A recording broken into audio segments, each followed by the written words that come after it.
Hello, എല്ലാവർക്കും നമസ്കാരം. അപ്പോൾ ഇന്ന് ഞാൻ തേങ്ങ അരച്ച അയിലക്കറിയാണ് വെക്കുന്നത്. അപ്പോൾ അതിനായി ഞാൻ 1/2 കിലോ അയില എടുത്തിട്ട് നന്നായി മുറിച്ച് ക്ലീൻ ചെയ്തെടുത്തിട്ടുണ്ട്. അപ്പോൾ അത് നടുകെ കഷ്ണിച്ചെടുത്തിട്ടുണ്ട്. അത് വലുതായതുകൊണ്ടാണ് നടുകെ കഷ്ണിച്ചത്. ചെറിയ കുഞ്ഞനാണെങ്കിൽ പിന്നെ അത് നടുകെ കഷ്ണിക്കേണ്ട ആവശ്യമില്ല കേട്ടോ. അപ്പോൾ അതിന് വേണ്ടുന്ന അരവിൻ്റെ സാധനങ്ങൾ നോക്കാം. അതിനായി ഞാൻ എടുത്തത് ഒരു 1/2 കപ്പ് തേങ്ങ എടുത്തിട്ടുണ്ട്, 1/4 ടീസ്പൂൺ ജീരകം, പിന്നെ 1 ടീസ്പൂൺ എരിവുള്ള മുളക് പൊടി, പിന്നെ 1 ടീസ്പൂൺ എരിവില്ലാത്ത ചുവന്ന മുളക് പൊടി, അതുപോലെ തന്നെ 1/4 ടീസ്പൂൺ മഞ്ഞൾ പൊടി. പിന്നെ വേണ്ടുന്നതാണ് ഒരു നെല്ലിക്ക വലുപ്പത്തിലുള്ള പുളി എടുത്തിട്ട് ഞാൻ വെള്ളത്തിൽ കുതിരാനിട്ടിട്ടുണ്ട്. പിന്നെ 2 തക്കാളി നീളത്തിൽ അരിഞ്ഞെടുത്തിട്ടുണ്ട്. അതുപോലെ തന്നെ 2 പച്ചമുളകും നീളത്തിൽ മുറിച്ചെടുത്തിട്ടുണ്ട്. അപ്പോൾ ഏറ്റവും ആദ്യം നമുക്ക് ഈ അരപ്പൊന്ന് റെഡിയാക്കി എടുക്കാം. അപ്പോൾ ഇനി നമ്മൾക്ക് മീനിൻ്റെ കഷ്ണത്തിലേക്ക് മസാലപ്പൊടികൾ ചേർത്ത് കൊടുക്കാം.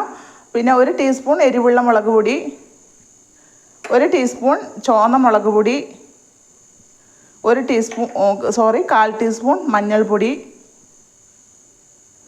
പിന്നെ 2 തക്കാളി മുറിച്ച് വെച്ചതും 2 പച്ചമുളക് നീളത്തിൽ കീറിയതും. അപ്പോൾ ഇനി നമ്മൾക്കതിലേക്ക് പുളി ചേർത്ത് കൊടുക്കാം. പുളി ഞാൻ പിഴിഞ്ഞ് വെച്ചിട്ടുണ്ട്, അതിൻ്റെ ജ്യൂസ് ഒഴിച്ചു കൊടുക്കാം.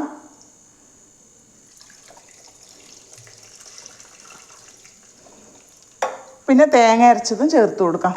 തേങ്ങ അരച്ചത് ഞാൻ നേരിട്ടല്ല ചേർത്ത് കൊടുക്കുന്നത്. അതിൻ്റെ പിന്നെ തേങ്ങയുടെ ആ പാല് മാത്രമേ എടുക്കുന്നുള്ളൂ. കണ്ട് ഒരു അരിപ്പ വെച്ചിട്ട് നമ്മൾക്ക് ഈ മിക്സിയിൽ ജീരകവും തേങ്ങയും ചേർത്ത് അരച്ചത് ഒഴിച്ചു കൊടുക്കാം. അപ്പോൾ ഇതിൻ്റെ പാല് മാത്രം എടുത്താൽ മതി. ഇതിന് പ്രത്യേകതരം ഒരു ടേസ്റ്റ് ആയിരിക്കും കേട്ടോ.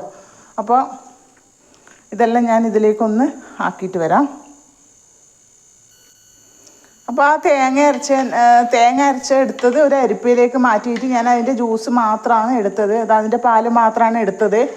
ഇനി നമ്മൾക്ക് അതിലേക്ക് ആവശ്യത്തിനുള്ള ഉപ്പ് കൂടി ചേർത്ത് കൊടുക്കാം. അപ്പോൾ ഈ രീതിയിൽ ആരും ഉണ്ടാക്കി നോക്കിയിട്ടില്ലെങ്കിൽ ഇനി ഇങ്ങനെ ഒന്ന് ഉണ്ടാക്കി നോക്കുക കേട്ടോ. നല്ലൊരു ടേസ്റ്റാണ് ഇങ്ങനെ ഉണ്ടാക്കിയാൽ. അപ്പോൾ നമുക്ക് പിന്നെ തീ കത്തിച്ചു കൊടുക്കാം.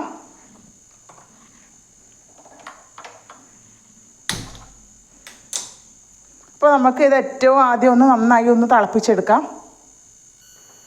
അപ്പോൾ ഇതാ തേങ്ങയുടെ ആ ജ്യൂസൊക്കെ എടുത്തിട്ട് മീൻ കറിയിലോട്ട് ഒഴിച്ചിട്ട് ഉണ്ടായ സമയത്ത് അതൊക്കെ നന്നായി തിളച്ച് വന്നിട്ടുണ്ട്. അപ്പോൾ ഇനി നമുക്ക് അതിലേക്ക് ഉപ്പും പുളിയൊക്കെ നോക്കാം. ഉപ്പൊക്കെ പാകത്തിനുണ്ട്, എരിവും പാകത്തിനുണ്ട്.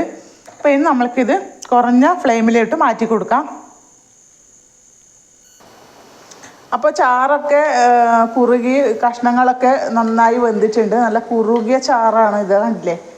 നല്ല ടേസ്റ്റാണ് ഈ മീൻ കറിക്ക്. അപ്പോൾ നമ്മുടെ മീൻ കറി റെഡി ആയിട്ടുണ്ട്. നമുക്കൊന്ന് ഫ്ലെയിം ഓഫാക്കി കൊടുക്കാം. അപ്പോൾ ഇതിലേക്ക് ഞാൻ വറവൊന്നും ഇട്ട് കൊടുക്കുന്നില്ല. ഏറ്റവും ലാസ്റ്റ് ഇതാ നല്ല ഫ്രഷ് കറിവേപ്പില ഒന്ന് ഇട്ട് കൊടുക്കാം. അപ്പോൾ ഈ ഒരു രീതിക്ക് എല്ലാവരും ഒന്ന് ഉണ്ടാക്കി നോക്കണം. പിന്നെ അതിൻ്റെ ഇടയിൽ ഒരു കാര്യം പറയാനുള്ളത്, അപ്പോൾ ഞാൻ ഇതിൽ സംസാരിക്കുന്നതിൻ്റെ ഇടയിൽ ചില വാക്കുകളൊക്കെ നല്ല മിസ്റ്റേക്ക് പറ്റിയിട്ടുണ്ട്. അപ്പോൾ എല്ലാവരും ഒന്ന് അഡ്ജസ്റ്റ് ചെയ്യുമെന്ന് വിചാരിക്കുന്നു.